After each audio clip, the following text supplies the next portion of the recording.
Ayan, good morning po sa bawat isa. Tayo pong lahat ay tumayo.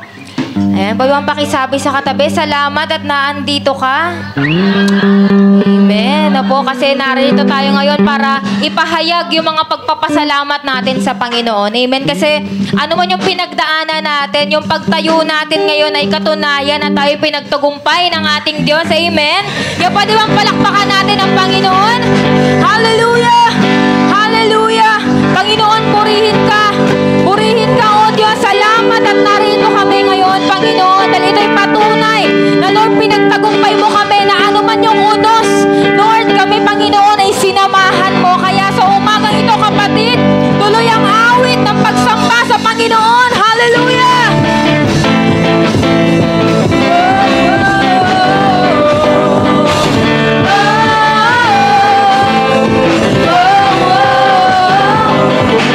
Ang ulan, agos at halos malunod na. Umihip ang hangin, pinilit na.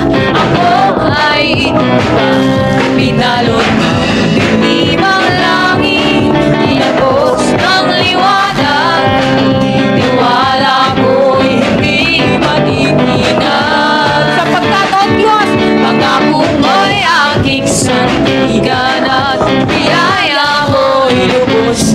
Ang bisig mo ang kublihan hanggang matapos ang unos. Paglipas ng pagod at luha, di maaaring huminto ang pagtukal ng pagsamba sa aking puso. Tuloy ang awit, sigaw ng aking pusong nagtagumpay. Sapagkat lakas mo ang taglay, tuloy ang awit, tuloy ang dalian ko, walang humpay. Ang ilog ng pamurihan, hindi mapipigil, hindi matutuyo. Tuloy-tuloy ang awit para sa'yo.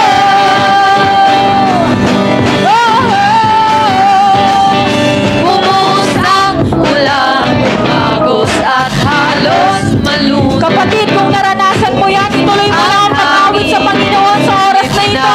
Ako ay tumbang, binalot ng ibang langit, inapos ng liwanag. Pero Panginoon, hindi matitinag ang aming pagtitiwala.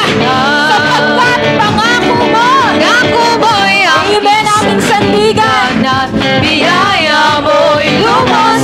Ang bisig mo ang kublihan hanggang matapos ang unos.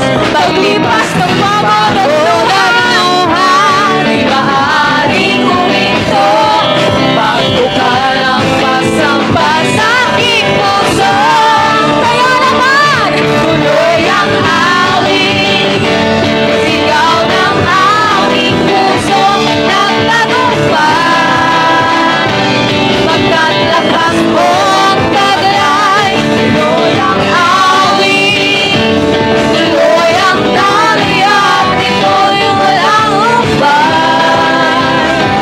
Ang ilog ng papurihan, hindi mapipigil, hindi matutuyo. Tuloy-tuloy ang awit para sa'yo. Tuloy ang awit, sigaw ng aking Amen. Taas natin yung mga kamay ngayon para sa Panginoon. Ang bawat pinagtagumpay ng Pagkat Diyos. lakas mo, Amen. Salamat sa lakas mo, Panginoon. Tuloy ang awit, ano man ang bagyo. Ano man ang unos. Amen. Walang humpay na pagpupuri para sa Diyos. Ang ilog ng papuri ay hindi mapipigil, hindi matutuyo. Tuloy-tuloy ang awit para sa'yo.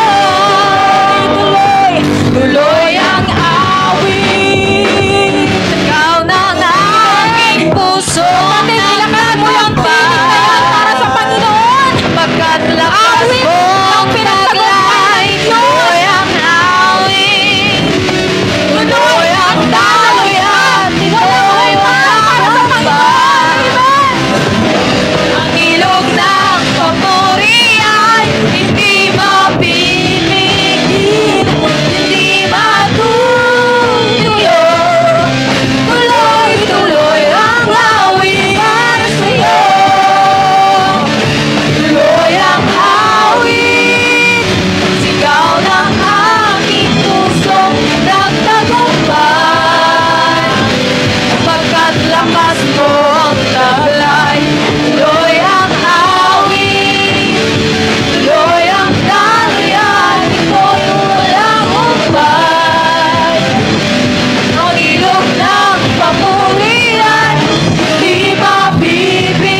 Diyos pa rin sa kabila ng mga bagyo at unos, Panginoon. Kaya kami magpupuri.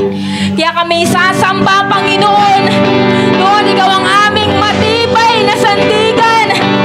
Lord, kaya kami nakakapagpatuloy ito'y dahil sa iyo, Panginoon.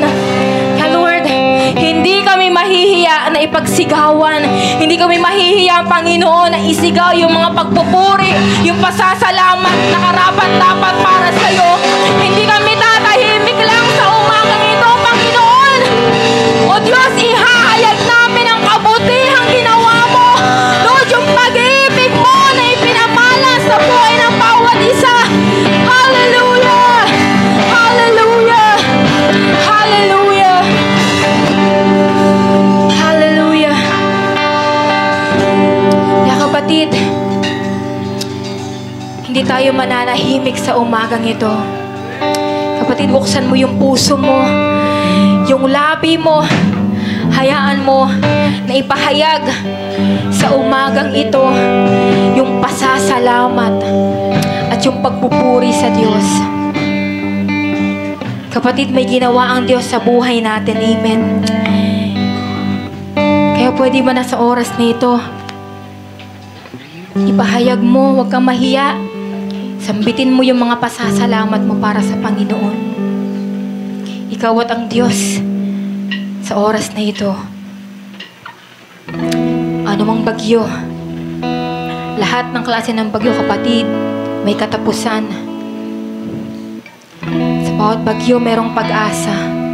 Kaya sa oras na ito, patuloy nating awitin yung pag-ibig ng Diyos na sa bawat araw nagbibigay ng pag-asa sa bawat isa sa atin. So Lord, just allow us na sumamba sa'yo. Come on, church. Open your lips, open your hearts before God. Hayaan mo na marinig ng Diyos yung pagsamba mo para sa Kanya. Hallelujah. Hallelujah. Purihin ka, Panginoon. Hallelujah.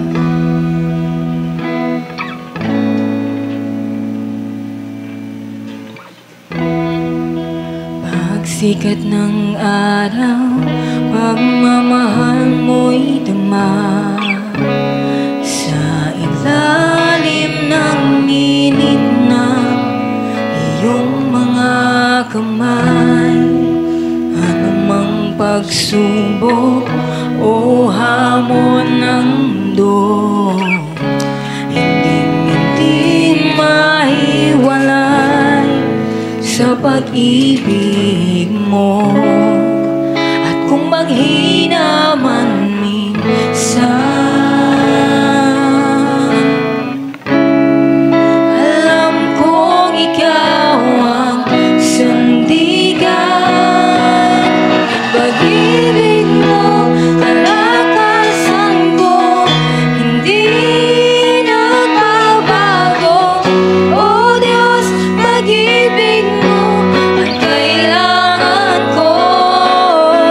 Sa biyaya mo, ako'y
sa iyong gawa ay umaasa.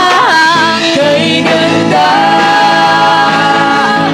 kay ganda, pag-ibig mo, kalakasan ko, hindi nagbabago. O Diyos, pag-ibig mo ang kailangan ko. Sa biyaya mo, ako'y Awitin mo yan sa Panginoon. nabahit sa kailangan ko. Malaya ka umawi, magsuko ng buhay. Malaya ka na magtaas ng kamay. Umawit sa Diyos. Pag-ibig mo, kalakasan salamat mo, o Diyos. di nagbabago. O Diyos, pag-ibig mo ang kailangan ko. Sa biyaya mo, ako'y nabago. Higit sa kailangan ko, Panginoon. Kay buti mo, pag-ibig mo, kalakasan ko, hindi nagbabago. O Diyos, pag-ibig mo ang kailangan ko. Sa biyaya mo, ako'y nabago. Higit sa kailangan ko, Panginoon. Kay buti mo.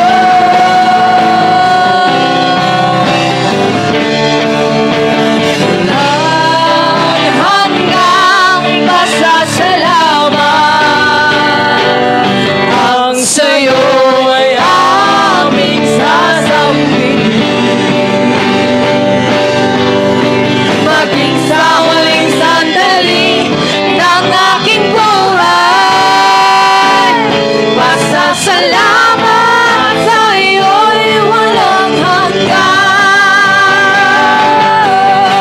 Walang hanggang pasasalamat, Diyos, ang sa'yo'y aming sasambihin. Maging sa huling sandali ng aking buhay, pasasalamat sa iyo walang hanggan. Walang hanggang pasasalamat ang sa'yo'y aming sasambihin. Salamat sa pag-ibig mo, Panginoon. Maging sa huling sandali ng aking buhay, pasasalamat sa iyo'y walang hanggan. Maging sa huling sandali ng aking buhay, pasasalamat sa iyo, pasasalamat sa iyo, pasasalamat sa iyo, walang hanggan.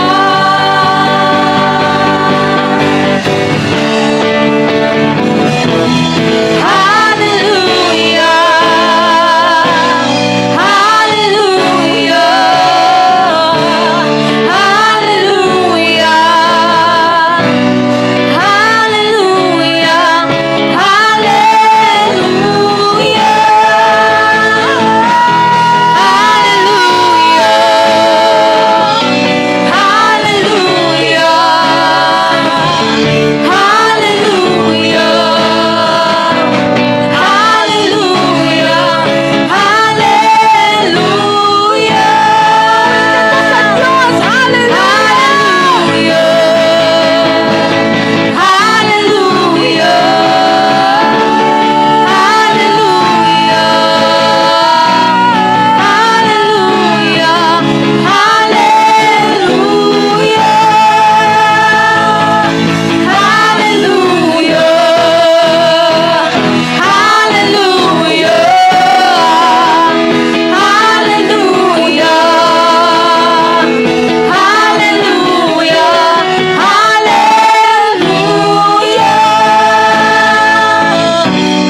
Father God, salamat po muli, Panginoon, sa iyong kadakilaan, sa iyong kabutihan, sa iyong pag-ibig. Salamat, Panginoon. You are worthy to be praised. Salamat sa habag at grasya mo. Salamat, Panginoon, sa iyong kabutihan sa amin. Salamat sa iyong pagmamahal. Aming Ama, patuloy po kaming lumalapit sa iyo. Patuloy po kami, narito kami, Panginoon. Nagpapasalamat, nagpupuri sa lahat ng kabutihan at pagpapala mo sa amin. At ngayong umaga, hindi lang mga pagpapala, Panginoon, yung aming pasasalamatan. Lord, let this day, wag mo hayaan maging ordinaryong araw lang ito, Panginoon. Let this day be a miracle day, O God. Let this day be a blessing day, O God. Day of promotion, day of growth, O God. Empowered us, day of healing, O God. Ang araw na ito ay magpala sa buhay ng bawat isa, Panginoon. Salamat po sa umagang ito. Pinagkatiwala po namin sa iyong aming mga buhay. Bless our gatherings, Lord. Katagpuin mo kami. We know that you are watching with us and met every need, so God. Lord, hindi lamang mga pagpapalang aming pinasasalamatan. Nais namin yung aming pasasalamatan ay nagpapasaya sa iyo, nagpaparangal sa iyo. Ang aming pinasasalamatan higit sa lahat. Salamat, Lord, sapagkat nakakapanindigan kami, Panginoon. Salamat po sa kabutihan mo. Salamat, Lord, at patuloy kaming nakakasunod, Panginoon. Because, Lord, wala kami sa simula, wala kami sa gitna. Nasa end times na kami, Panginoon. Napakahalaga, dito pa lang sa lupa, ay naparangalan ka namin. Sapagkat kami ay tunay na sumusunod, tunay na nananindigan, Panginoon, sa aming mga pananampalataya. Patuloy namin, Panginoon, ipinaglalaban ang aming pananampalataya. Patuloy namin ipinaglalaban, pinoproteksyonan ang aming spiritual na buhay, ang aming relasyon sa iyo. Patuloy namin pinaglalaban at pinoproteksyonan sa tulong mo, Panginoon. Sapagkat nais ng diablo na wasakin, Panginoon, ang aming relasyon sa iyong aming pananampalataya. Kaya, Lord, salamat po sa iyong habag at grasya. Tulungan niyo po kami patuloy makapanindigan, O Diyos. Katagpuin niyo kami ngayong umaga. Alam niyo po ang pangangailangan ng bawat isa sa amin.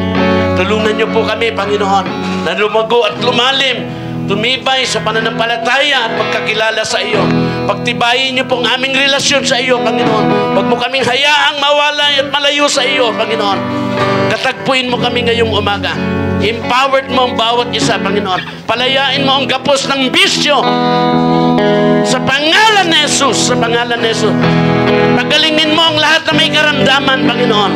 In the name of Jesus, be healed by the stripe of Jesus. Father God in heaven, allow us to grow sa aming pananampalataya. Bigyan nyo kami ng kawahawan, bigyan nyo kami ng kasabikan. Inspired us today, O God, sa iyong mga salita, Panginoon. Salamat po, O Diyos, pinupuri ka namin at niluwalhati. Minsan pa, Panginoon, bless your people. Allow us to know you more, O God, Lord. Allow us to go deeper, Panginoon.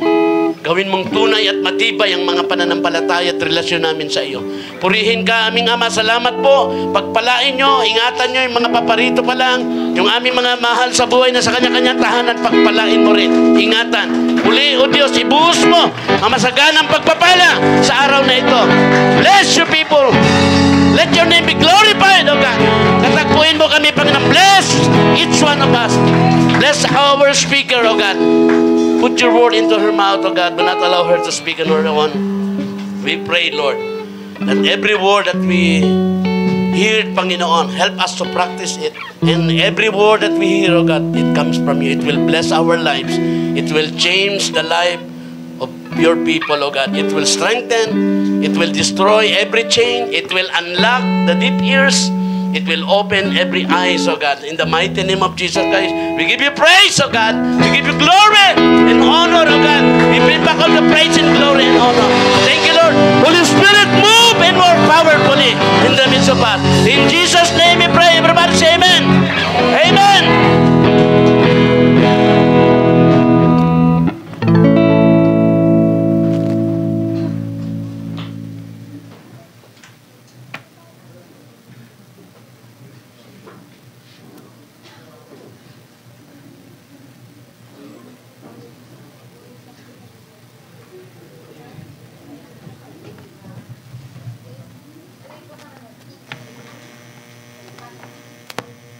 Amen. Mapagpalang umaga po sa bawat isa. Purihin ang Diyos.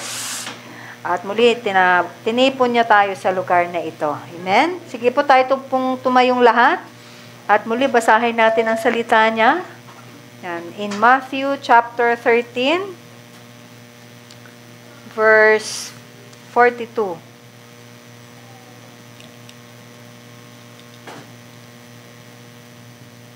And 43. Ayan. Sabi sa salita ng Panginoon, hindi po yan ang ating umpisahan. 43 na lang tayo mag-umpisa. 42 and 43.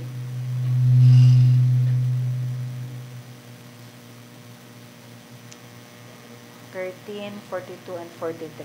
Ayan. Sige. Sabi po sa salita ng Panginoon, and they will throw them into the furnace and burn them. There will be weeping and gnashing of teeth. Then the godly will shine like the sun in their Father's kingdom. Anyone who is willing to hear, listen, and understand. Tayo po'y manalangin. Ama, maraming salamat sa mga salita mo, O Diyos, na patuloy nagpapaalala sa buhay na ito, Panginoon, na ang buhay na ito ay sa iyo lamang, O God. At ikaw lamang ang maparangalan sa buhay na ito, Panginoon. Salamat sa pagtipon mo sa araw na ito sa bawat isa sa amin. Nawa ay ikaw ang aming mapabigyan ng kaluguran, O God. Patuloy namin iniimbita ang banal mong Espiritu na kumilos sa aming kalagitnahan. Purihin, luwalhatiin ka. In Jesus' name we pray.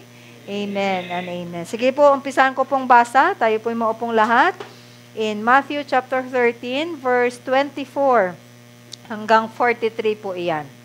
May luluksuhan lamang tayong verse mamaya. Sabi sa salita ng Diyos, Jesus told them another parable.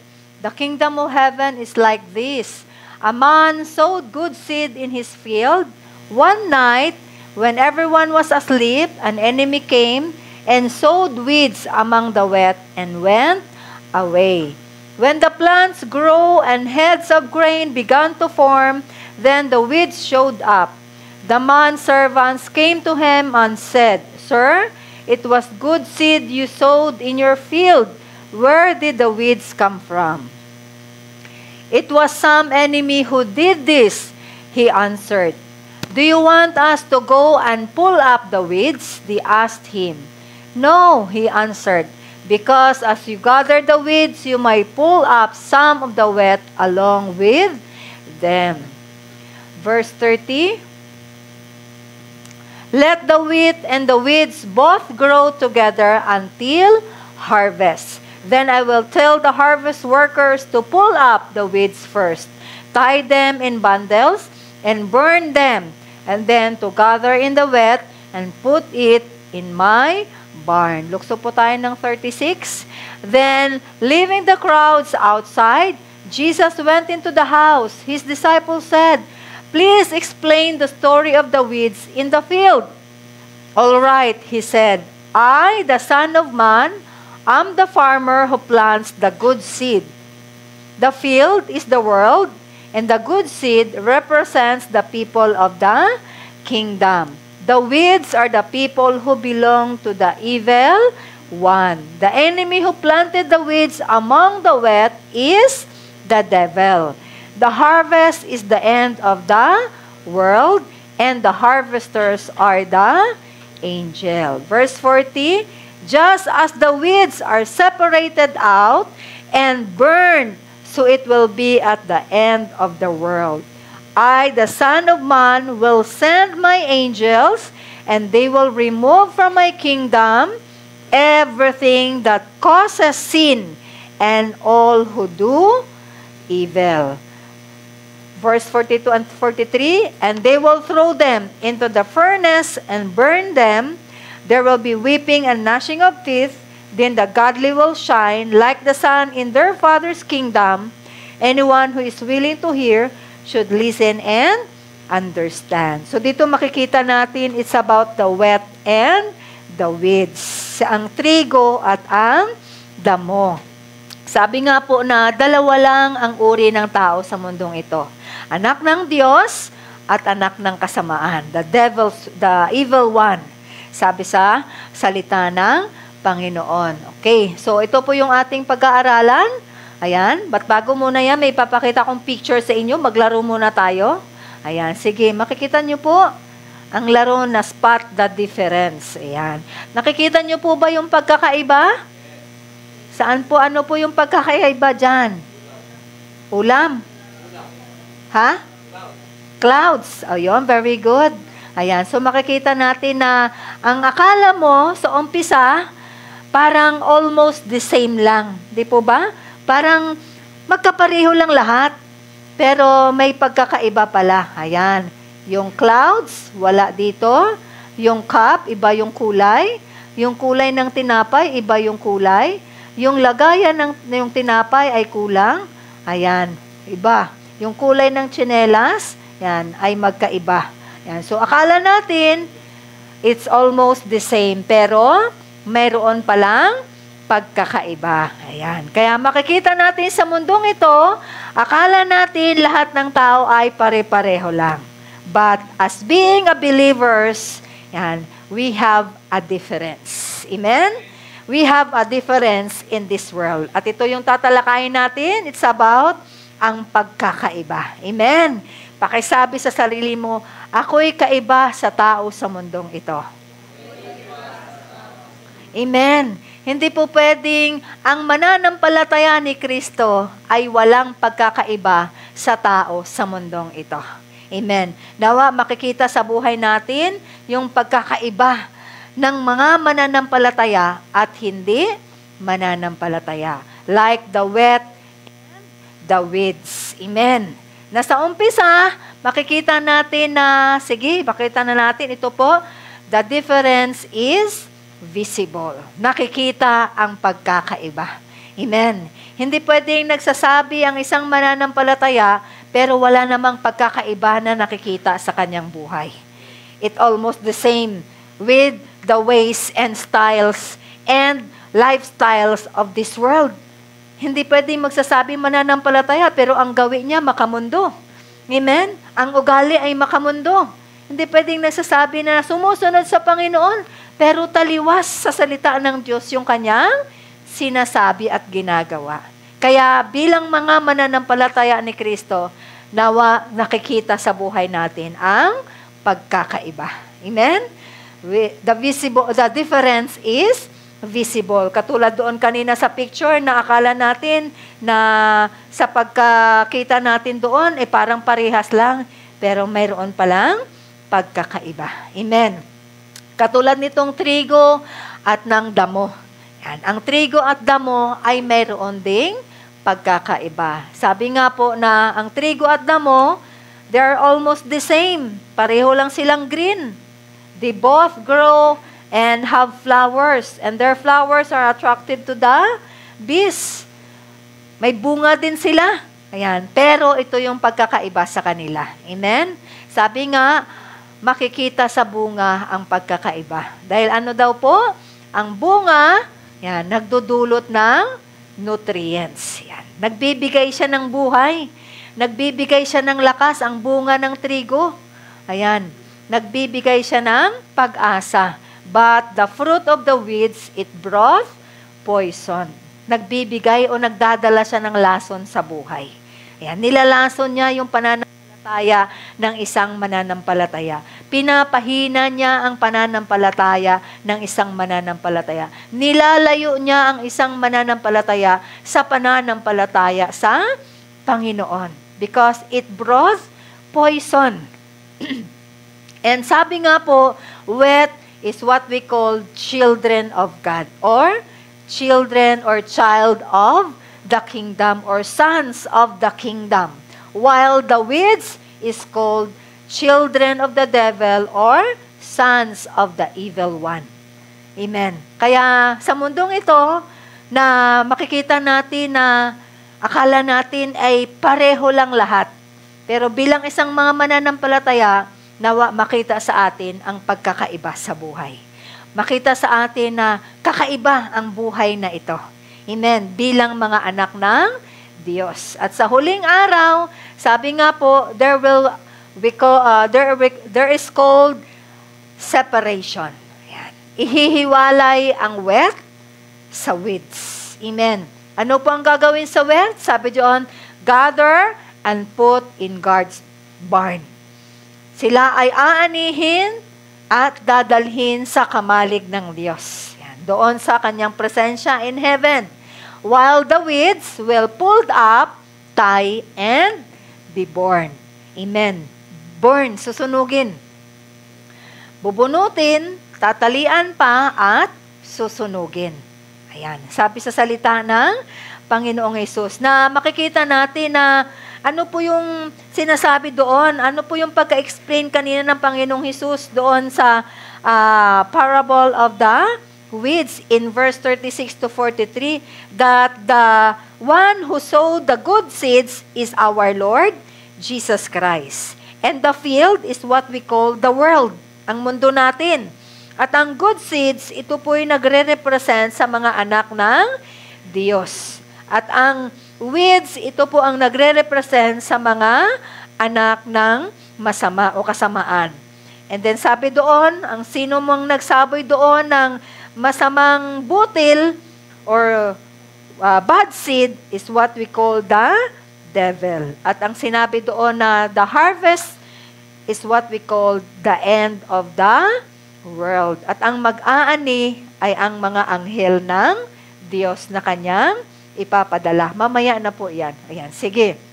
So doon natin makikita na bilang isang mananampalataya ng Diyos, sa umpisa, hindi mo makikita ang pagkakaiba ng tao sa mundong ito at ang mga tao sa pananampalataya. Kasi maraming nagsasabi na sila'y mananampalataya pero hindi nakikita sa kanilang mga buhay. Pumapasok sa loob ng simbahan, pero hindi mo makikita ang buhay na si Kristo ay nandun na naghahari. Ayan. Kaya nga sabi nga po na itong mga wet na ito, they are the sons of the kingdom, the righteous, the people who listen and responds with faith to God's word. Yan po yung mga wet. Ayan, yan yung mga taong anak ng kaharian ng Diyos, sila'y matuwid, sila'y nakikinig at tumutugon na may pananampalataya sa salita ng Panginoon. Sabi doon sa verse 43 kanina, ito yung mga taong mananampalataya na gumagawa ng matuwid. Ayan. And then, yung weeds na ito po yung mga taong kabilang o mga nagre-represent sa kasamaan. Yan. At sila daw po yung mga taong hindi nakikinig or pumapasok man sa loob ng simbahan pero hindi pinapakinggan ang salita ng Diyos. Paano natin masasabi na hindi pinapakinggan ang salita ng Diyos? Kasi hindi ina-apply sa buhay. Nakikinig siya pero hindi nakikita o hindi na-apply ang pinapakinggan niyang salita ng Diyos. So that is the weeds. Amen. Sabi doon sa salita ng Panginoon in verse 41 sa chapter 13, ito yung mga taong nagiging sanhi ng pagkakasala at ang lahat ng gumagawa ng masama. Amen. Kaya makikita natin na minsan nakakalungkot na nagsasabi itong mga taong ito mananampalataya pero hanggang sa salita lamang. Hindi nakikita sa buhay. Hindi na-apply ang salita ng Panginoon sa buhay. Kaya makikita natin na ang Diyos hinahayaan lamang. Yan. Na sila ay manatili sa mundong ito. Kasi sabi doon kanina ng servant ng farmer, sabi niya, Sir, sabi niya, di ba mabuting binhi ang sinaboy mo? Bakit may mga masasama? Yan. Gusto niyo po ba bubunutin namin? So sabi ng farmer, the farmer is the Lord Jesus Christ. Sabi niya, hindi, hayaan mo lang silang tumubo. Kasi baka pag binunot mo ang damo, ang masama, sabi niya, baka mabunot din pati ang mga matutuwid. Kaya hayaan mo lang. Pinapahintulutan ng Panginoon na mangyayari yan. Pero in the last, sabi doon, in the end, there will what we call separation day. Amen. Ihihiwalay ng Diyos yung kanyang mga anak at hihiwalay ng Diyos ang mga sumasalungat sa Kanya. Amen. The weeds.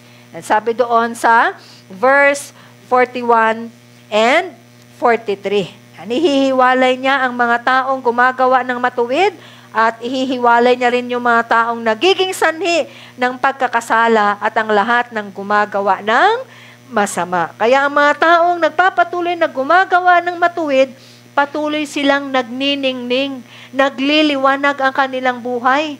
Patuloy na napaparangalan ang Diyos Ama sa kanilang mga buhay. According sa verse 43 ng salita ng Panginoon, then the righteous will shine forth as the sun of the kingdom of their Father. Ayan. But, sabi doon, ang mga taong nagiging sanhi sa pagkakasala at gumagawa ng kasamaan, anong sabi ng salita ng Panginoon? Aalisin niya. Ayan. Aalisin niya, he will die and be burned in the furnace of fire. A fire that which cannot be die. Yung apoy na kailanman hindi nasusunog o hindi namamatay, sabi sa salita ng Panginoon in Matthew chapter 3 verse 12 na sinasabi ng Diyos na His winnowing fork, ang kanyang kalaykay. Kita niyo po ba yung kalaykay? Sa probinsya, di ba? Pag tag-ani na may kalaykay. Yan, sabi daw po sa salita ng Diyos, ang Diyos ay hawak niya yung kanyang kalaykay para linisin niya yung kanyang threshing floor. Para linisin niya yung kanyang kaharian. At hihiwalay niya, ano ang ihihiwalay niya? He will cleanse his threshing floor and gathering his wheat into the barn.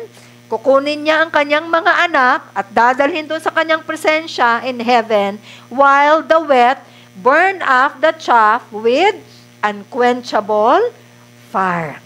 Ihihiwalay niya yung mga ipa, yung mga damo, at susunugin doon sa apoy na hindi namamatay. Kaya, God, as a farmer, choose to allow the weeds to grow kasama ng mga kasama ng mga wheat. Yan. So, ang weeds, hinahayaan na lang Diyos. Pag sinabi nating weeds, that is evil people, hinahayaan na lang Diyos na kasama sa pamumuhay doon sa mga good people. Dahil sabi nga po sa salita ng Diyos, baka pag binunot yung masama, baka pati yung mabuti ay matangay. Baka pati yung matuwid ay matangay. Kaya hayaan na muna. Amen. Kaya sa mundong ito, yan, ang kasamaan, bagamat lumalaganap ang kasamaan, may kapahintulutan yan sa Panginoon. Yung mga taong nagsasabi, sila'y mananampalataya, pero ang buhay hindi nagpapakita ng tunay na pananampalataya, lahat yan ay mayroong hangganan.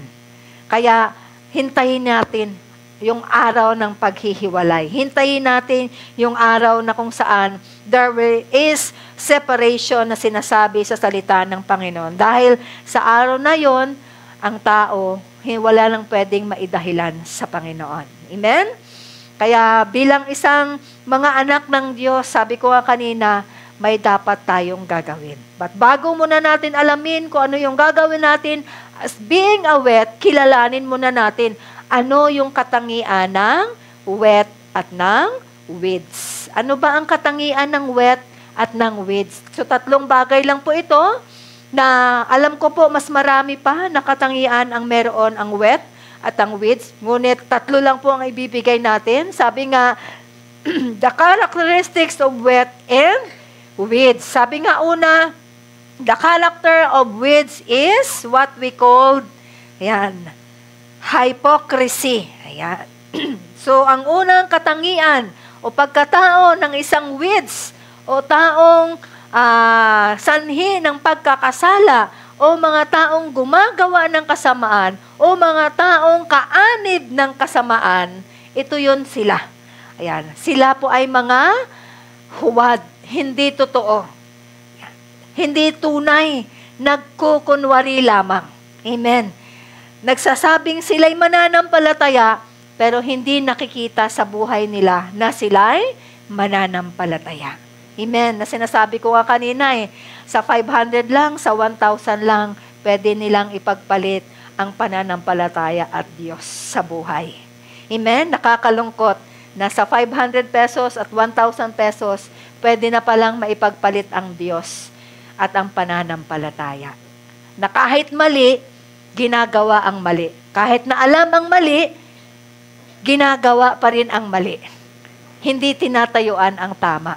Kasi ito pala ang katangian ng isang weeds. They are hypocrites. They are not truthful. Hindi sila totoo. Hindi sila tunay. Sila'y mapagkunwari.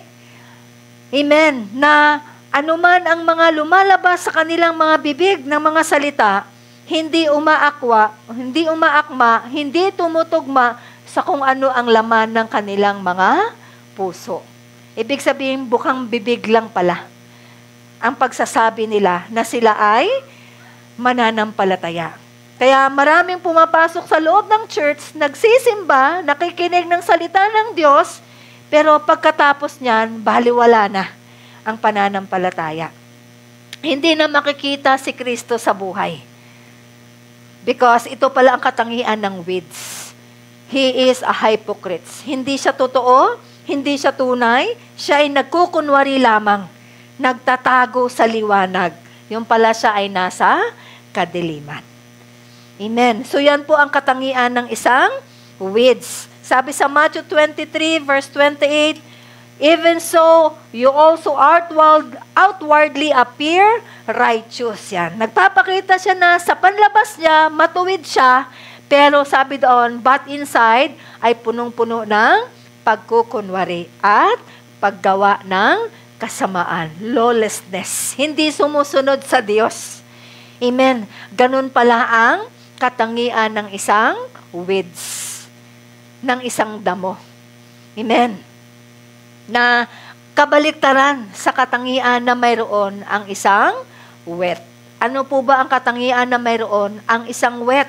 Na kung ang damo ay mapagkunwari, hindi totoo sa kanyang sinasabi, dahil ang kanyang sinasabi hindi tumutugma o maakma sa kung ano ang laman ng kanyang puso. Marami siyang lihim. Hindi siya hayag sa lahat ng tao. Marami siyang tinatago. That is the weeds. Nandun siya sa pamumuhay sa kadiliman. Bagamat sinasabi niya na siya ay nanampalataya. Pero hanggang salita lang pala. Okay, so ano po ang karakteristik o katangian ng isang wet? Sabi nga po, ang wet ay kabaliktaran ng weeds. So ang katangian ng wet, sabi nga, siya ay totoo. Siya ay tunay. He is authentic. Yan. Sige, pakilabas mo na. He is authentic. O nandun sa kanya ang tinatawag na authenticity. Totoo siya. Tapat siya. Tunay siya. Yan. Walang halong pagkukunwari na nakikita sa kanyang buhay. Kasi bakit? Ang isang wet o ang isang taong nagsasabing mananampalataya, sinasabi niya na siya ay mananampalataya. Kasi bakit? Nananatili siyang totoo, tapat, tunay, at meron siyang isang salita. Pag sinabi natin meron siyang isang salita, ang kanyang sinasabi, nakikita sa buhay. Yung kanyang salitang oo ay oo. Ang kanyang ayaw ay ayaw.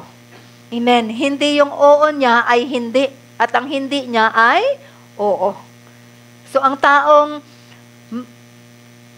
wet o ang kanyang katangian ay nandun yung katotohanan. Totoo siya. Ibig sabihin, may isang salita siya.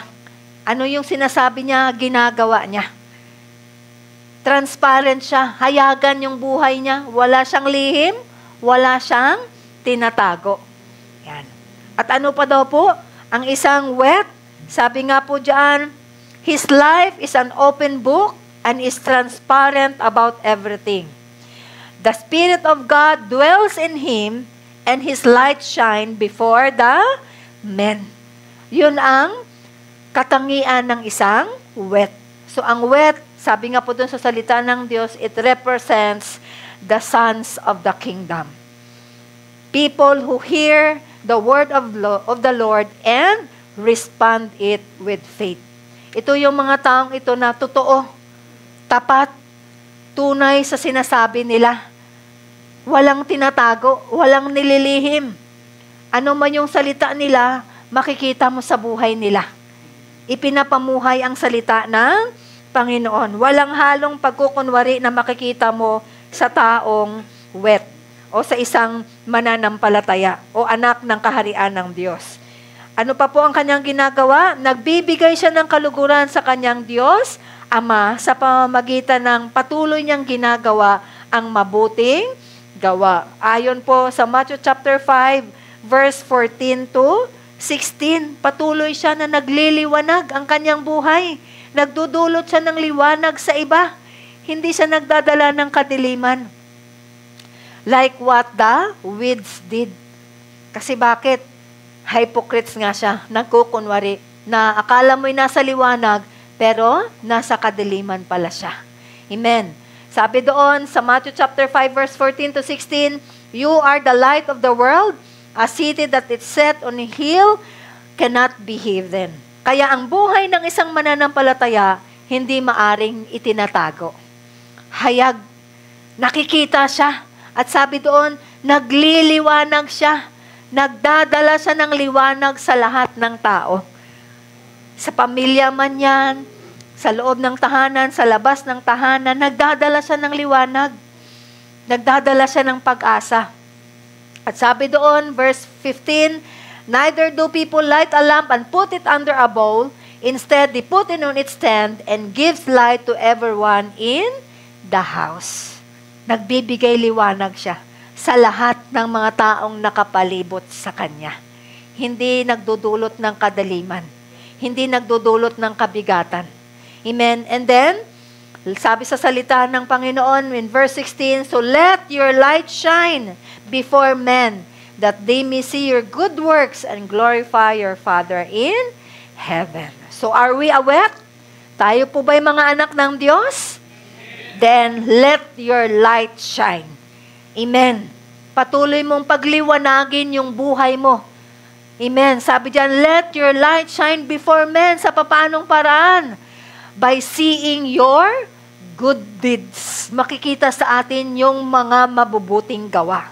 Upang sa gayon yung ating amang nasa langit ay maluwalhati, malugod sa atin. Amen.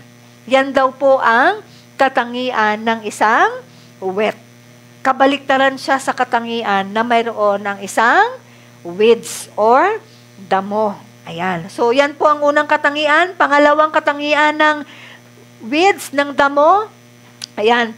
Nakita niyo po yan, yung bunga, na akala mo ay bunga din siya, pero yun pala ay nagdudulot ng lason. Sige, pangalawa, ano daw po yung katangian ng weeds? Sabi diyan, weeds are proud and always look down on others. Ayan.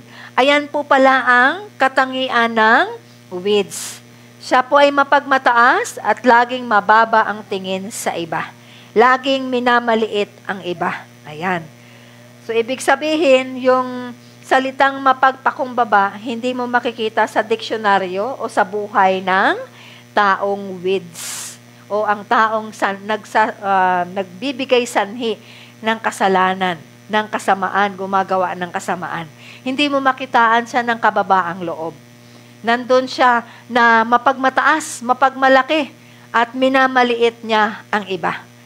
Mababa ang tingin niya sa iba. Ang tingin niya sa sarili niya ay lagi siyang mahusay. Lagi siyang magaling. Yun ang weeds. Lagi siyang magaling, lagi siyang mahusay. Kumbaga, yung kanyang pagmamalaki ay, o ang kanyang kayabangan ay kakaiba. Siguro kung sa mayabang na, higit pa siya sa mayabang. Amen. So, ganun pala ang katangian ng weeds. Proud and always look down on others. At makikita natin yan sa buhay ng Pariseo na kasama ang tax collector. Mababasa natin dyan in Luke chapter 18, verse 9 to 14. Lucas chapter 18, verse 9 to 14. Ano daw po sabi dyan ng Pariseo? Sabi ng Pariseo, sinabi rin niya ang talinhagang ito sa mga taong mababa ang tingin sa iba at nag-aakalang sila'y matuwid. Sinasabi niya, verse 10, may dalawang lalaking pumasok sa templo upang manalangin. Ang isa ay Pariseo at ang isa ay maniningil ng buwes. Sabi doon, tumayo ang Pariseo at nanalangin ng ganito tungkol sa kanyang sarili. Sabi niya, O Diyos, nagpapasalamat ako sa iyo sapagkat hindi ako katulad ng mga magnanakaw, mantaraya, mga ngalunya, o kaya'y katulad ng maniningil ng buwis na ito. Yan. Kinukumpara niya sarili niya sa iba. Kumbaga, mababa ang tingin niya sa iba. Minamaliit niya ang iba. So verse 12, sabi dito, 2 beses akong nag-aayuno sa loob ng 1 linggo at nagbibigay rin ako ng 10 bahagi mula sa lahat ng aking kinita. So matindi itong weeds na to. Kasi faithful din siya sa pagbibigay niya. Yan, at pinagmamalaki niya yan sa Panginoon. At 2 beses pa daw siya na nag-aayuno sa 1 linggo. At sabi niya dito, 2 beses akong nag-aayuno sa loob ng 1 linggo at nagbibigay rin ako ng 10 bahagi mula sa lahat ng aking kinikita. Verse 13, Samantala, ang naniningil ng buwis na may nakatayo sa malayo at di man lamang makatingin sa langit. Dinadagukan niya ang kanyang dibdib at sinasabi, O Diyos, mahabag po kayo sa akin na isang makasalanan. At sinasabi ko sa inyo, ang lalaking ito'y umuwing pinatawad sa kanyang mga kasalanan. Ngunit ang una ay hindi, sapagkat ang sinumang nagmamataas ay ibababa at ang nagpapakumbaba ay itataas. Kaya yung weeds is like the Pharisee, na nung sila'y nananalangin, 2 sila ng tax collector, kasi ang tax collector sa panahon ngayon, sila po ay magnanakaw. Tinataasan nila ang buwis ng mga tao sa panahon na iyon. Ayan. Kaya sila po ay masamang tao sa tingin ng mga tao sa panahon nila noon, sa mga Israelites.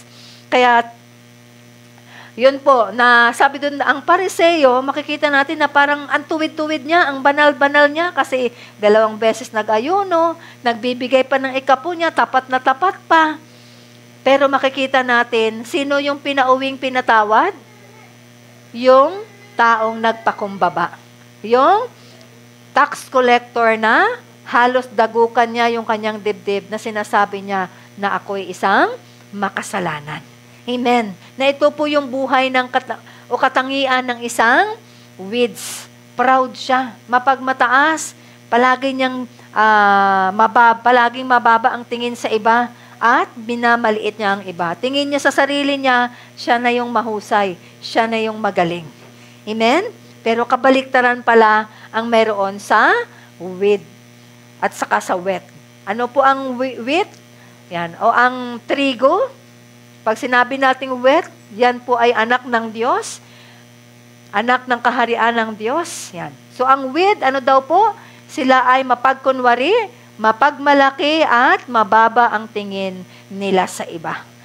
Pero ang wheat naman daw po, sila ay totoo, sila ay tunay, sila ay tapat, walang tinatago, ang kanilang buhay ay hayag. Ano man ang kanilang sinasabi, nakikita ito sa kanilang mga buhay. At pangalawa, nakatangian ng wheat, ito po sila ay mga taong mapagpakumbaba. Ayan. Kabaliktaran sa katangian na mayroon sa damo or weed. Ayan. Sabi nga po na sa probinsya, laking probinsya kasi ako at ang aking mga magulang ay magsasaka. Kaya kilalang-kilala ko ang palay at ang damo. But sometimes, kapag ang palay ay mga nasa 1 month pa lang, hindi mo ma-identify kung ano ang palay at kung ano ang damo. Kaya minsan ang nabubunot namin, hindi damo, kundi palay. Pero pagdating ng araw, kapag ito'y nagbunga na siya, yan, makikita mo yung pagkakaiba. Kasi ang palay, kapag nagbunga at habang bumibigat na yung butil niya, siya ay natutong magpakumbaba. Nagbe-bend yung kanyang uhay, yung kanyang butil, yumuyuko. Ayan. Pero ang mga weeds, kahit na sobrang bigat na yung kanilang mga, tawag nito, butil, yung kanilang bunga, hindi mo sila makitaan na nagbe-bend, kundi patuloy pa rin silang naging matuwid. Ibig sabihin, hindi sila mapagpakumbaba. Ayan. So ito po na makikita natin na ang wet, siya po ay mapagpakumbaba. Na kapag, sabi nga, ang isang mananampalataya, the more na maraming bunga ng banal na Espiritu na plant, na tanim sa kanyang buhay, the more na kinikilala niya, higit niyang kinikilala na ang Diyos ay dakila sa kanyang buhay. Kaya pala mapagpakumbaba ang mga anak ng Diyos. Kasi bakit? Marami palang mga bunga ng banal na Espiritu ang naitanim sa buhay. Amen. At alam natin kung ano ang bunga ng banal na Espiritu. Amen? Nandun sa buhay ng isang mga anak ng Diyos. Nandun yung kapayapaan. Nandun yung kahinahunan. Nandun yung pagpigil sa sarili. Nandun yung kagalakan na kahit may mga pinagdadaanan, patuloy pa rin siya sa Panginoon, sa pananampalataya. Kaya pala naging mapagpakumbaba ang mga anak ng Diyos. Kasi maraming naitanim sa kanya na bunga ng banal na Espiritu sa kanyang buhay. At bakit pala ang mga weeds ay nananatiling mapagmalaki? Kasi imbis pala na bunga ng banal na Espiritu ang matanim sa kanilang buhay, ano ang naitanim sa kanila? Ang masamang nature natin. Ano po yung masamang nature na sinasabi sa Book of Galatians, chapter 5, verse 19? Ano daw po? Buksan natin. Galatians chapter 5 verse 19. Ano ang bunga? Verse 19. Sabi doon, hindi maikakaila ang mga hilig ng laman. Pakikiapid, kahalayan at kalaswaan. Pagsamba sa Diyos-Diyosan, pangkukulam, pagkapuot sa isa't isa, pag-aaway-away, pagseselos, pagkagalit, at kasakiman, pagkakampi-kampi at pagkakabaha-bahagi, pagkainggit, paglalasing, kalayawan at iba pang tulad nito. Kaya pala mapagmalaki ang weeds o ang mga taong hindi kumikilala sa Diyos o ang mga taong hindi nakikinig sa salita ng Diyos kasi ang natanim sa kanila ay hindi bunga ng banal na Espiritu, kundi masamang katangian na namana dahil sa kasalanan. Amen. Kaya pala mapagmalaki. But kakaiba ang wet? Because the wet, he is a humble. Mapagpakumbaba siya. Dahil habang nakikita niya sa buhay niya na maraming naitanim o maraming bunga ng banal na Espiritu sa buhay niya, nakikita niya sa buhay niya na ang Diyos ay dakila. At bawat araw, natututo siyang magpakumbaba sa Panginoon. Ganun pala ang mga wet o ang mga anak ng Diyos o ang mga anak sa kaharian ng Diyos. Kabaliktaran sa katangian na mayroon ang isang weed o ang damo.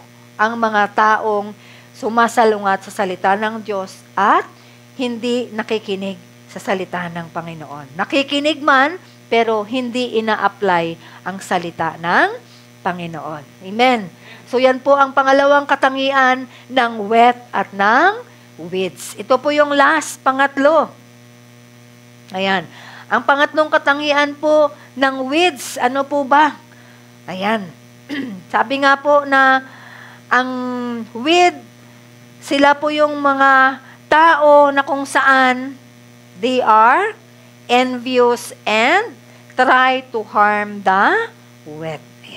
Diba sabi doon kanina, ang bunga ng sinful nature, nandun ang mainggitin, nandun ang palaaway, nandun ang pagsiselos, nandun yung kasakiman, pagkakampi-kampi, pagbaha-bahahagi, pag-aaway, pagkapuot sa isa't isa. So, isa sa mga karakter o katangian ng weeds, ito po yung mga taong mainggitin. Ayan. Naiinggit sila at nais nila na i-harm ang wet. Yan. Gusto nilang sirain ang mga anak ng Diyos. Gusto nilang mapahamak ang mga anak ng Diyos. Yan. Sa papaanong paraan. Sabi nga po na patuloy silang gumagawa ng mga bagay na kung saan siraan pahirapan ang mga anak ng Diyos. Di ba ganun po? Na sa probinsya, kapag nagtanim ka ng palay, tumubo din ang damo, minsan ang damo, kaagaw ng kaaway sa pataba. Amen. Dito kasi sa Maynila, hindi mo na makikita ang palay at damo kasi puro na kalsada ang nakikita ng tao. Amen. Amen. Kaya hindi mo na ma-distinguish. Okay? Yan, sa probinsya, ang kaagaw ng palay sa nutrients ng lupa, sa sun, sa water, sa fertilizer ay ang damo. At sometimes, ang damo, mas higit pa siyang lumalago kaysa sa mga palay. Ayan. Kaya makikita natin na the weeds are envious and try to harm the wheat. Gusto nilang wasakin, gusto nilang sirain ang mga palay o ang trigo. So, ganun din po ang buhay ng mga taong hindi kumikilala sa Diyos. Nais nilang wasakin, sirain ang mga taong kumikilala na ng palataya sa Panginoong Hesukristo. Sabi nga po na ano yung ginagawa nila? They try to torture them with insults. Ayan, pinapahirapan sila sa mga mapang-insultong salita at tinatawag sila sa pangalan mapang-insulto. At ito yung ginagawa nila. Yan, na sa panlabas, ayos sila, pero sa panloob, makikita mo na nandun pala yung kasamaan sa kanilang buhay. Na makikita mo doon, they are not truthful. Ayan, na makikita, kunwari sa labas, mabuti siya. Pero sa loob pala, hindi pala siya ganoon. Kaiba pala siya. Okay, at sabi nga po, he remains calm on the outside, but poisonous on the inside. Ayan. Ganon pala ang weeds.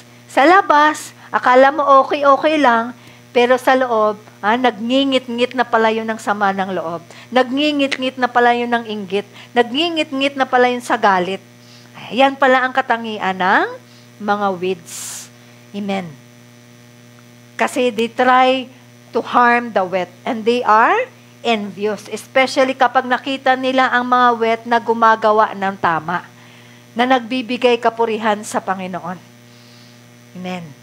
Naiinggit yan sila, kaya sisiraan nila yan, ang mga o ang mga wet, o ang mga anak ng Diyos. Ganun pala ang katangian ng weeds. Kaya very dangerous pala itong mga weeds na ito. Amen?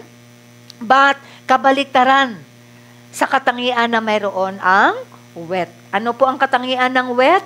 Sabi doon, they are true, they are authentic, they are humble, and number 3, they firmly follows in the footsteps of the Lord Jesus. Kaya pala sila inuunsulto, sinisiraan, yan, kasi pala ang kanilang sinusunod na yapak ay ang Panginoong Hesukristo. Kaya sila inuusig.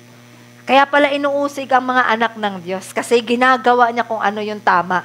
Tinatayuan niya kung ano yung tama. Pinapamuhay niya kung ano ang salita ng Panginoon. Kaya pala inuusig siya. Kaya pala iniinsulto siya ng mga taong hindi kumikilala, hindi nakikinig sa salita ng Panginoon. Amen. So yun pala ang katangian ng wet. They firmly follows in the footsteps of our Lord Jesus Christ. Amen. Na sabi nga po na with the Lord Jesus Christ as their example, the wet is always and will be persecuted by those outside or inside their faith. Because they firmly follows in the footsteps of the Lord Jesus Christ. Kaya pala makikita mo na ang tunay na mananampalataya, makikita mo yung tunay na pagkakaiba. Amen. Kasi bakit? Yung mga taong hindi pala kumikilala sa Diyos, yung mga taong palang hindi nakikinig sa salita ng Diyos. Kasi bakit nasasabi natin hindi nakikinig sa salita ng Diyos? Napapakinggan nila, pero hindi nila pinapamuhay ang salita ng Panginoon. They go into church, but after the church, nawala na rin ng Panginoon. sa kanilang mga buhay. Wala silang mamalasakit sa pananampalataya na mayroon sa kanila. Amen. Kaya pala, ito pala yung mga wet. Yan. Kaya pala sila inuusig. Yan. Kaya pala sinisiraan. Kasi ang yapak pala na sinusunod nila ay ang yapak ng Panginoong Hesukristo. Sabi doon sa John 15, verse 18 to 21, sabi nga sa salita ng Panginoon, if the world hates you, you know that it hated me before it hated you. Kaya alam na natin, bakit ang mga mananampalataya kinamumuhian ng mga taong wala sa pananampalataya? Kasi bakit? They are not belong to this world. Amen? Hindi sila kasapi, hindi sila kasama sa mga tao sa mundong ito. Kasi sabi dito, if you were of the world would love its own. Kaya makikita mo, di ba, yung mga taong hindi na nampalataya sa Panginoon, makikita mo ayos-ayos sila. Pero kapag kasama nila kasama nila mga mananampalataya, ito na naman si banal. Di ba? Sasabihin na, ito na naman si banal. Ayan. Bible studyhan na naman niya tayo. Ayun. Kaya makikita natin na why the world does not love us, why the world does not love the child of God, because they are not of this world. Bagamat nandito tayo sa mundo, pero hindi tayo namumuhay ayon sa takbo ng mundo. Kaya ang isang mananampalataya, ang anak ng Diyos, makikita ang pagkakaiba. Amen. Pero nakakalungkot nga dahil nagsasabi, mananampalataya, pero ang buhay niya, hindi mo makitaan na mananampalataya ng Panginoong Jesus. They are look like with the weeds. Parang damo din sila. Nawa, bilang isang mananampalataya, nawa makita sa atin yung pagkakaiba natin sa mundong ito. Amen? Na kung saan naninindigan ka sa pananampalataya, patuloy na nagliliwanag ang buhay mo, patuloy mong pinapakita ang mga mabubuti mong gawa, at tinatayuan mo kung ano ang tama. Amen? Dahil sabi sa salita ng Panginoon, remember the word that I said to you. A servant is not greater than his master. If they persecuted me, they will also persecuted you. If they keep my word, they will keep yours also. Totoo po, na ang mga tunay na anak ang nag-iingat lamang ng salita ng Diyos sa kanilang mga buhay. At sabi nga po doon, but all these things will do to you for my name's sake, because they do not know him who sent me. Kaya bakit ang mundo ay hindi kaanib natin? Kasi hindi nila kilala si Kristo na siyang pinananaligan natin. Amen. Kaya bilang isang mananampalataya, nawa nakita yung pagkakaiba natin.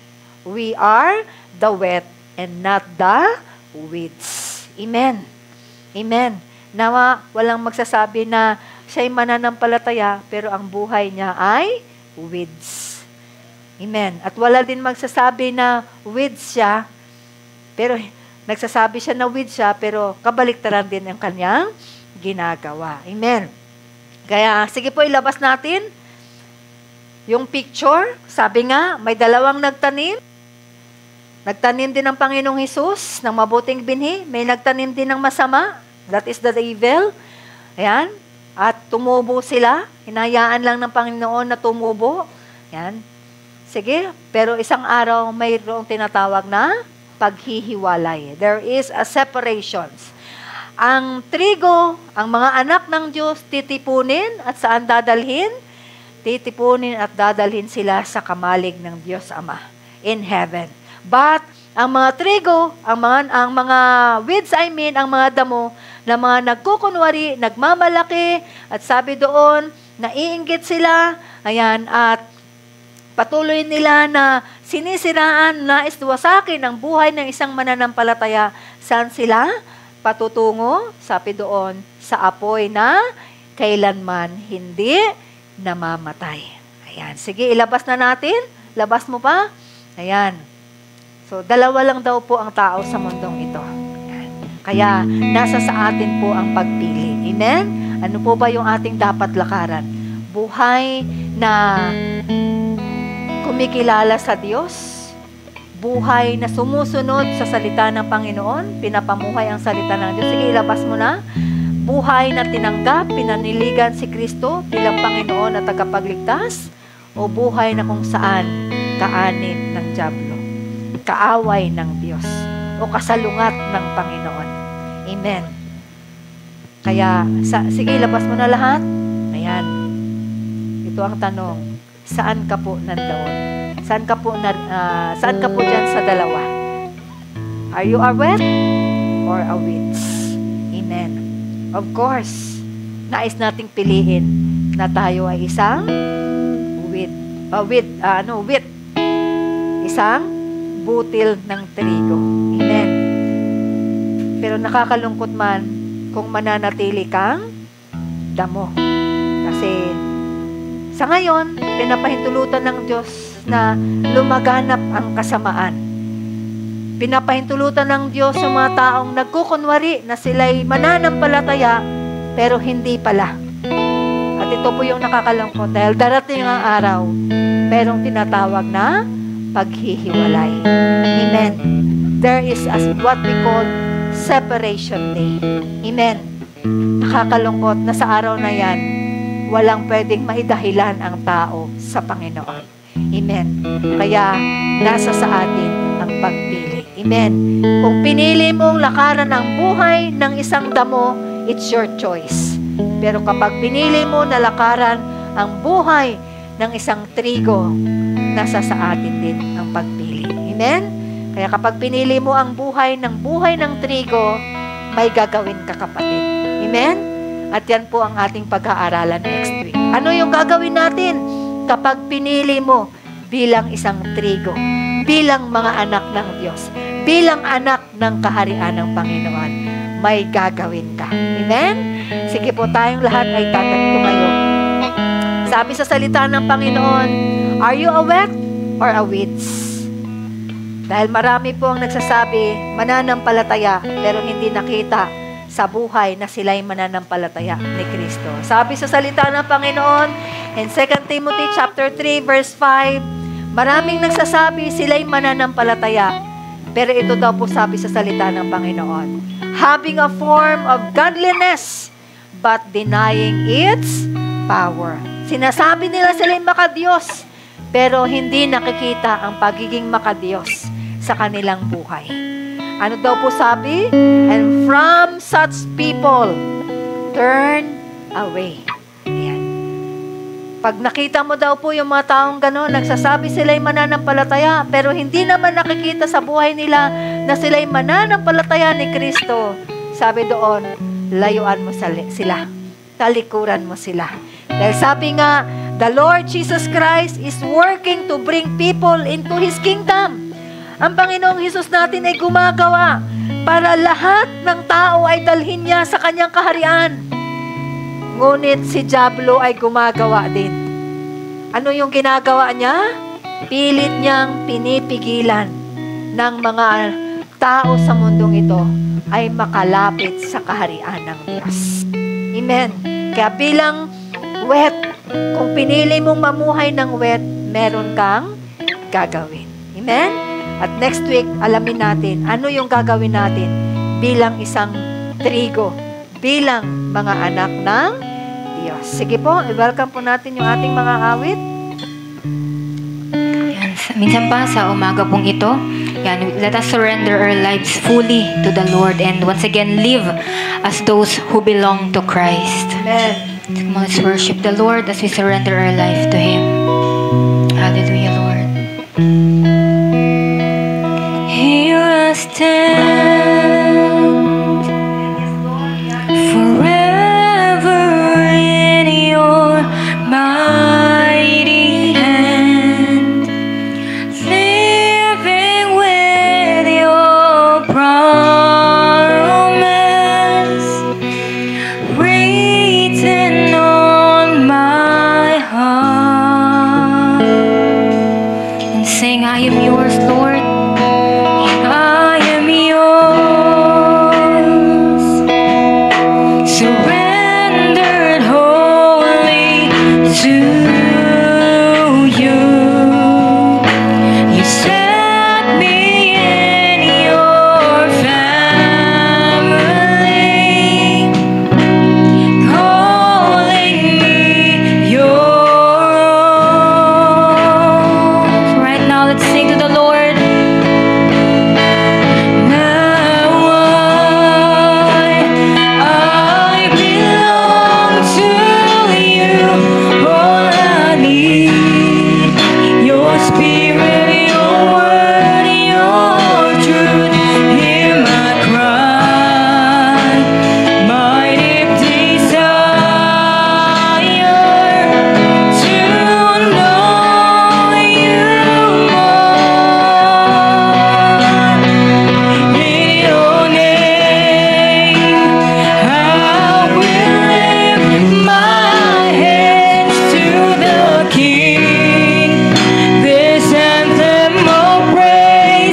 yours, Lord.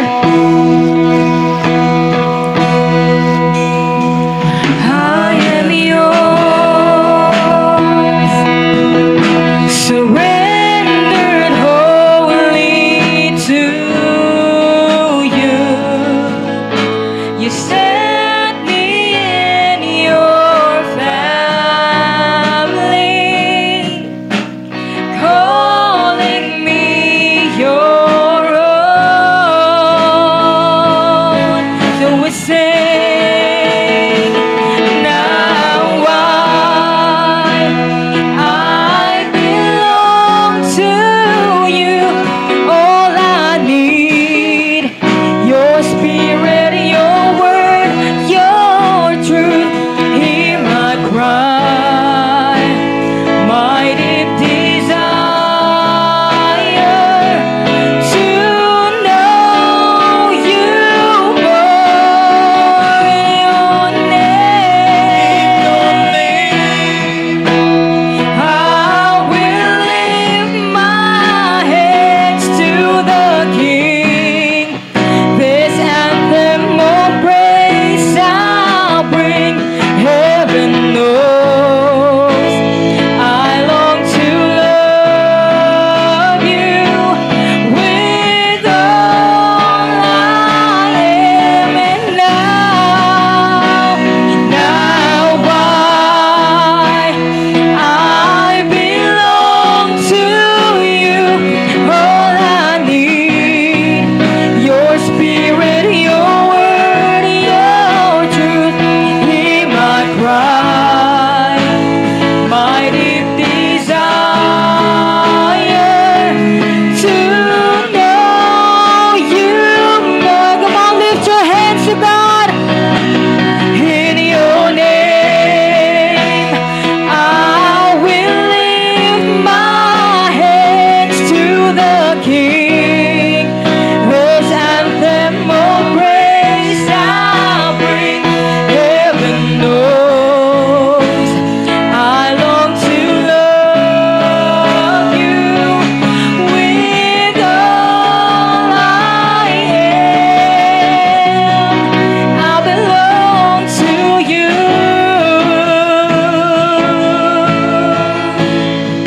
I belong to you. Come on, church, say it to God. Oh Lord, I belong to you.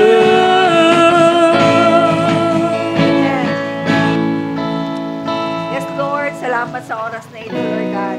Ama, kung may mga weeds sa buhay namin, Lord, dalangin po namin sa oras na iyo, Diyos, na ito'y alisin mo po ang mga katangian ng weeds sa buhay namin, Father God. Patawad, Lord, kung hinayaan namin na tumubo ito sa buhay namin. Kung mayroong mga pagkukunwaring espiritu na nasa puso namin, Lord God, alisin niyo po ito at patuloy na palitan ito, Lord God, ng pagiging totoo, pagiging tapat sa iyo, Ama. In the name of Jesus. Alisin mo rin, Lord, kung mayroong kayabangan sa buhay namin, O God. Kung mayroon, Lord God, mga bagay na hindi tama sa buhay namin, Lord God, alisin mo po, Panginoon, at palitan mo, Lord God, ng pusong nagpapakumbaba, kinikilala ka na ikaw ang siyang magaling, ikaw ang siyang Diyos na mahusay, ikaw ang siyang Diyos na dakila sa lahat, O God. In the name of Jesus. Lord, turuan mo kami, Panginoon, na hindi kami maimpluwensyahan ng gawi, ng pamumuhay, ng gawa ng mundong ito, Lord God. Tulungan mo kami, Ama, na bagamat nandito kami sa mundong ito, makikita na kami na mga anak mo ay kakaiba, Lord God. May pagkakaiba kami sa pamumuhay, sa pananalita, Panginoon, na makita ito sa aming mga buhay, Lord God. Sino man yung kasama namin, mananampalataya man o hindi, nakikita sa buhay namin yung liwanag, O Diyos. Nakikita ka, O Kristo, sa aming mga buhay, O God. In the name of Jesus. In the name of Jesus. Huwag mo kaming hayaan sumunod kung ano ang trending sa panahon ngayon, Panginoon. Tulungan mo kami, Lord God, na manindigan, tayuan, lakaran, at ipamuhay ang iyong mga salita, Ama. In the name of Jesus. Patawad Kung mayroon kaming mga katangian na hindi nagbibigay kaluguran sa iyo, O Diyos, patuloy naming hinihiling ang paglinis mo sa aming mga buhay, O God. At tulungan mo kami bilang mga anak mo, Lord God. Patuloy ka na makita sa buhay namin. Na ang aming liwanag ay patuloy na magliliwanag, O God.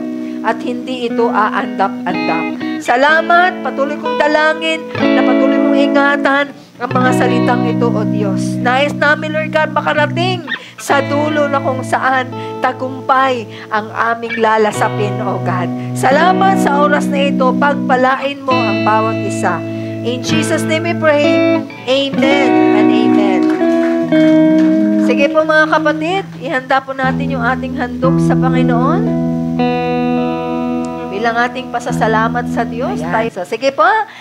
Tayo po itaas natin yung ating mga handog sa Panginoon. Tayo manalangin. Ama, muli maraming salamat sa mga pagpapala mo sa bawat araw, sa kalakasan, sa kagalingan, sa anumang mga karamdaman, Panginoon. Dalangin namin patuloy, Lord God, na pangunahan mo kami bawat araw ng aming gagawin. At patuloy mo, Lord God, buksan ang mga pintuan ng mga pagpapalat pabor mo sa bawat isa. At hinahawi namin lahat ng salot at gawa ng kaaway sa aming buhay, sa trabaho, sa hanap buhay, sa pangalan ng Panginoong Hesus. At dinahayag namin ang masagana mong pagpapala, ang siyang aming malasap sa buhay. In Jesus' name we pray.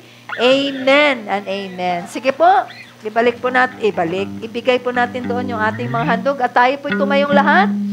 Ayan. Balik natin ang papuri at pasasalamat sa Panginoon. Yes, Lord. Tunay nga, ika'y tapat at mabuti. Hallelujah. Sige, tanggapin niyo po ang pagpapala mula sa Panginoon. May the grace of the Lord Jesus Christ, the love of God, and the fellowship of the Holy Spirit be with us.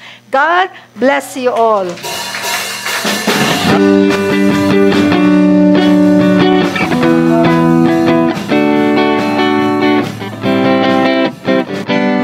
Pagkat lakas mo ang taglay, tuloy ang awit, tuloy ang daloy.